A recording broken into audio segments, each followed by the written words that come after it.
Thank you so much, Rabbi Kleinbaum, and I'm so, so grateful and excited to be continuing here next year with Adam, and can't wait to get to know all of you even more deeply. So, first of all, Shabbat Shalom, and happy 50th anniversary year of CBST.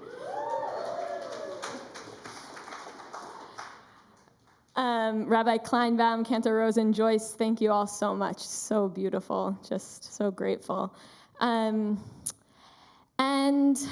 so, as one of the newest people, really, in this room to CBST, as we begin our year-long celebration of this incredible community and how it's evolved over these past 50 years and how it will continue to evolve, I'm really, really grateful to be here and to be learning from all of you, hearing stories, reading the book. Can't wait to keep learning throughout this whole year and beyond. So tonight we're focusing on chapter 1 of the book, and so I want to read some quotes from it.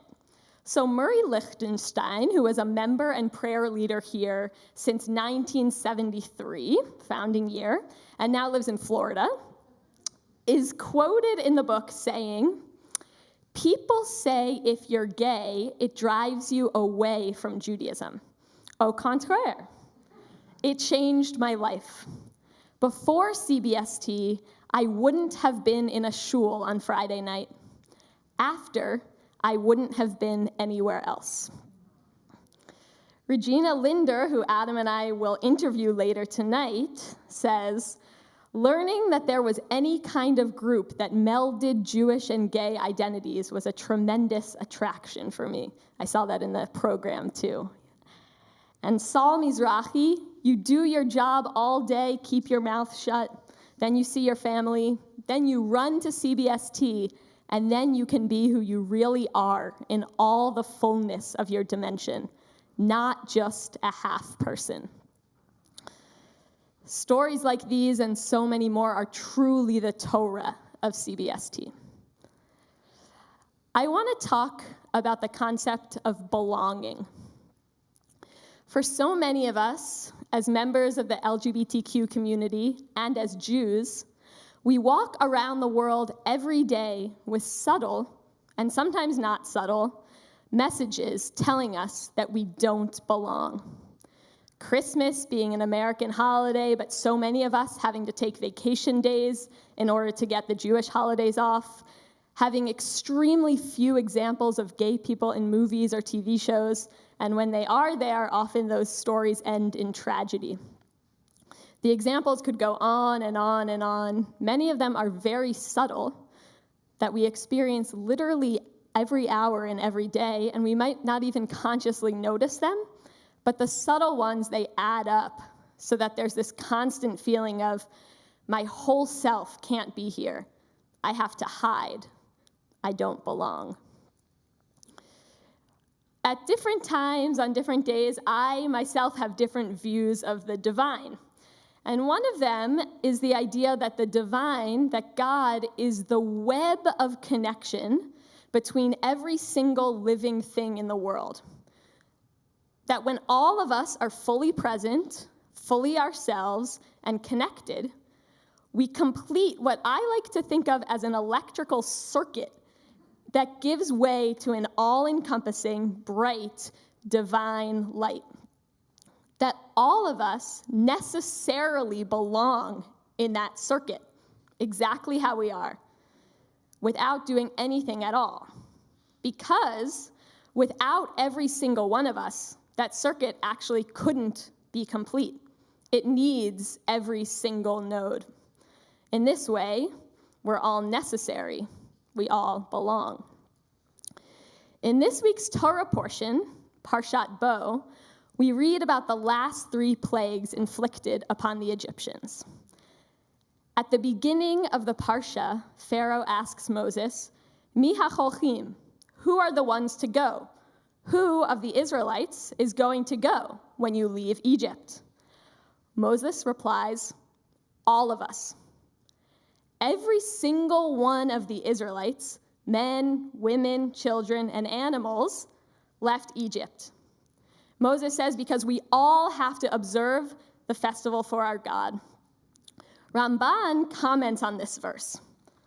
Pharaoh desired that their leaders, their elders, and their officers should go, men, specific men that are pointed out by name.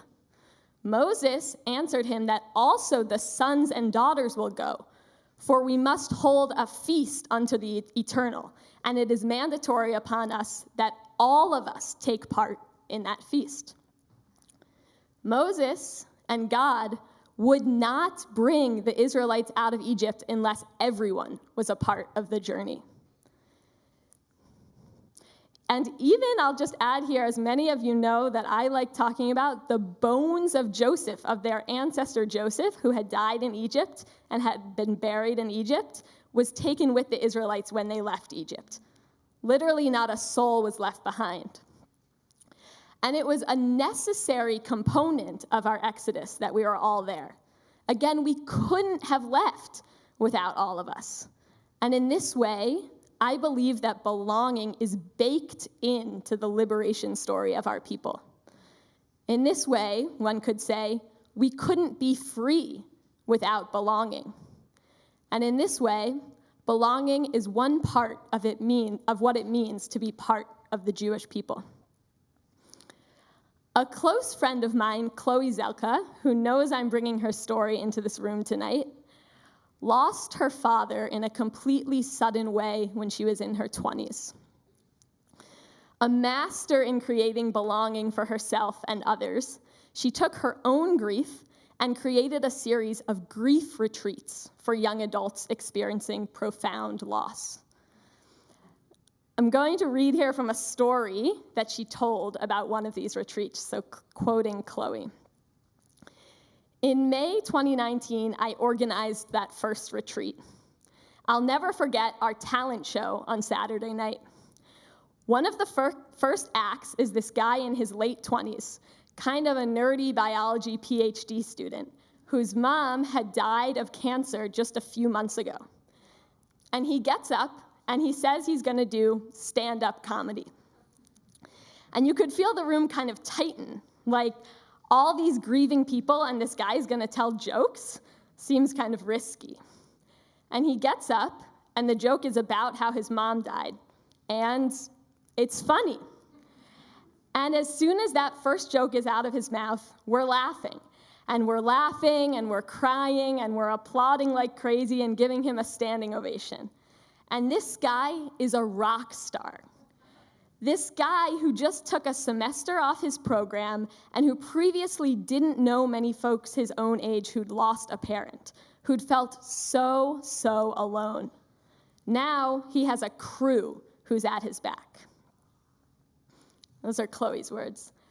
When we're experiencing hardship, isolation, mental health struggles, grief, oppression, belonging becomes all the more essential. Belonging is foundational. Belonging fights isolation. When people are seen for their whole selves, they can devote their whole selves to the life they're living and to their unique work in the world. When we feel belonging in one small place in our lives, it causes ripple effects for how we interact elsewhere. I'm so deeply moved by the creation of CBST for this reason. CBST, I can tell, in 1973 and onwards, created a foundation of belonging for so many people. A foundation of belonging that created ripple effects and ripple effects and ripple effects. People who hadn't been able to be their full selves, whose selves were split or whose selves were lost, were able to find a place that felt like home for all of their own selves. And this is ongoing until today. I'll speak for myself personally that as a young person growing up in a different age, CBST is an incredible place for me to be doing my rabbinic internship. My identities can be fully held here, and I'm so grateful for that. It's this safety in this place and this creation of my own sense of belonging that causes ripple effects for the work I do in the world, too. It's huge, and it's important. And this is not to claim that CBST is perfect, that everyone who walks in the doors here feels belonging here. Not at all. And it's also not to say that in the story of our exodus from Egypt, that every one of the Israelites felt belonging. I'm sure not. And it's certainly not to say that at this time for the Jewish people, all Jews feel belonging. We have a lot of belonging work to do in the Jewish community. In terms of racial justice, in terms of disability justice, there's a lot of work to do. And I believe that that work is deeply upon me as someone becoming a rabbi, that it's on all of us. So in this 50th year of CBST, I invite us all to consider the meaning for us in our day of Moses' response to Pharaoh. Who's going? All of us. Shabbat shalom.